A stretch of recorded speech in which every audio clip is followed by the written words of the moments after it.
Whether you're a leader of a group or just want to make some memories with your friends, here are my 5 favorite websites and how you can use them to set up a night of fun. You can use these regardless of if you're in person together or online, and besides a device to play them on, it requires next to no setup. Let's get into it.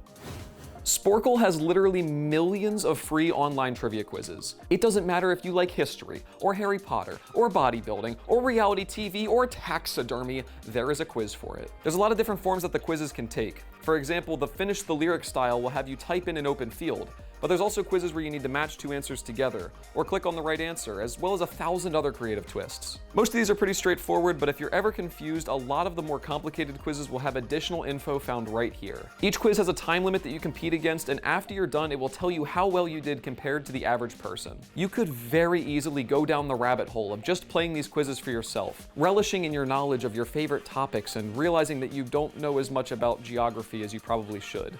But here's how I'd recommend using this website for a game night. If you've got a smaller group, create a bracket out of all of the people that you're with and tell them that it is finally time to determine who the smartest person is, or at least the person who knows the most useless things. Pick a quiz and call the first 2 people from the bracket to compete head to head. If you're in person and you have multiple computers, you can set them up to face each other, or you can have people go one at a time. At the same time, have each person click start, and then the competitor who finishes the quiz with the higher score wins. And if there's a tie, whoever finished first is the winner. Then you can just keep moving through the bracket by playing different quizzes until you have crowned a champion. If you've got a larger group or otherwise just don't want as much downtime, you can split everyone up into 2 teams and then have everyone work together to complete the trivia. Whoever has the higher score or finishes first gets a point for their team, and you can play first team to 9 points wins. Now, since these quizzes are all user submitted, not all of them are as good as the others. You probably won't have much luck finding good ones by cycling through random quizzes, so here's what I would recommend. Right up here at the top is a section that says categories, which helps you easily find what you're interested in, as well as tells you the number of plays that a quiz has. And typically the higher the better. You can also go to sporcle.com/popular/all-time, and it will give you a list of the most played quizzes. Alternatively, for a more personal experience, and this is what I would prefer even though it's a little bit of a gamble, just search for whatever obscure topic that you would find fun, and there's going to be a quiz for it. This website is great, and so I give it a spork out of 10. You've probably heard of the higher-lower game, but if you haven't, I'll show you that quickly before I get onto an even better website. The higher-lower game tests your intuition to see if you can figure out which of 2 presented terms has more average monthly searches on Google. For example, if you think that China Mobile receives more monthly searches than the San Francisco 49ers, you would click higher.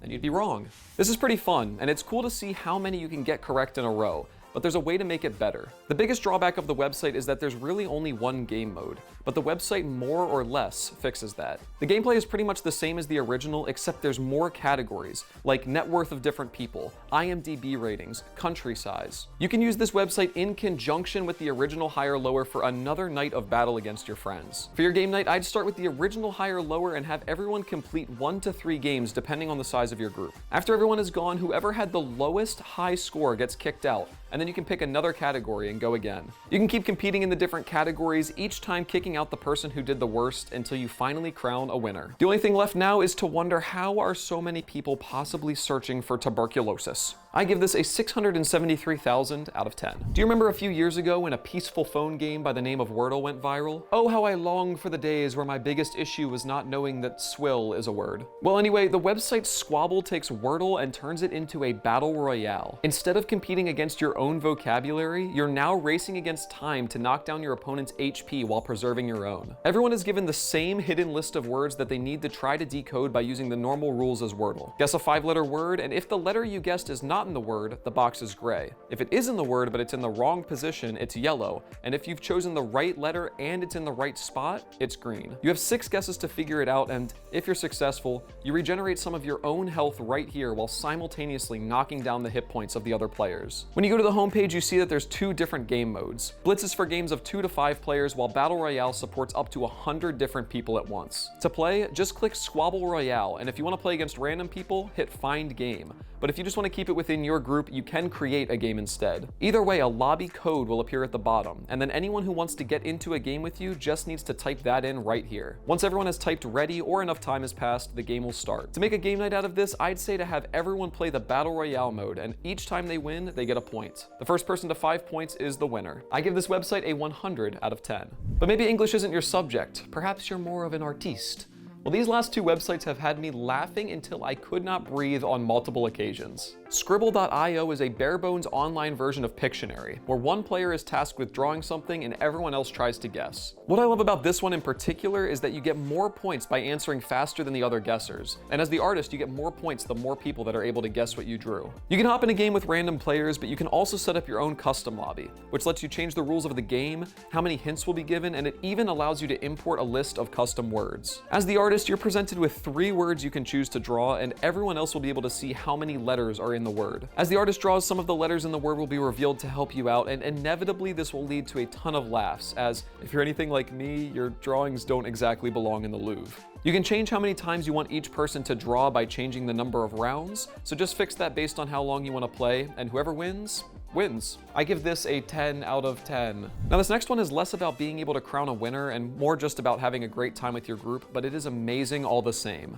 Gartic Phone. It's another website where you'll be drawing, but this time the gameplay takes a different approach. The main version of the game is sort of like Telephone, but with drawings. You gather up some friends, I would recommend at least 6 people for this, and everyone types in some sort of phrase that they want to see drawn. After that, the phrases get sent to a new person who does their best to render the prompt. Now here's where it gets funky, because a new person is then shown that picture, and only that picture, and they have to try to figure out what in the world the artist was trying to draw. They transcribe their best interpretation, and then the next person is given only that as their prompt. By the time it's run through 3 or 4 different artists, it will look nothing like the original, and it is really funny to see how it ends up devolving. It's a lot of drawing and guessing in a row, but the reveal where everyone gets to just react to the chaos is so worth it. The main mode is my favorite, but it's also worth checking out Sandwich, where you skip the step of interpreting the picture and you only try to draw what you just saw. There's also Knockoff, where each drawing you have slightly less time to recreate it, and Secret, where you literally cannot see what you're drawing. Overall, I give this a power switch out of 10. And I bet you thought that'd be the end of the video, but there's more. Maybe you feel a little let down because I gave you 2 drawing-based websites, or maybe you've seen one of them before. And so I'm gonna give you a bonus. If you go to brainsteel.net, you will find a Hunger Games simulator. You can edit the cast and replace them with the names of the members in your group. And if you take the time to upload pictures of them to Imager, you'll double the immersion. Once you've done all the setup, you can just let the simulation run its course and react to the story that unfolds. Friends betray friends, alliances are formed, relationships blossom, and ultimately a winner is crowned. This is very much a website that you just sit back and experience rather than actively participate, but the twists and turns in the story lead to some funny moments that you'll be sure to remember. I hope that regardless of what kind of group you have, these websites lead to hours of fun. This is kind of a different style video than what we normally post, and so if you enjoyed it, make sure to let us know below. Other than that, thank you for watching, and if you enjoyed, check out the description.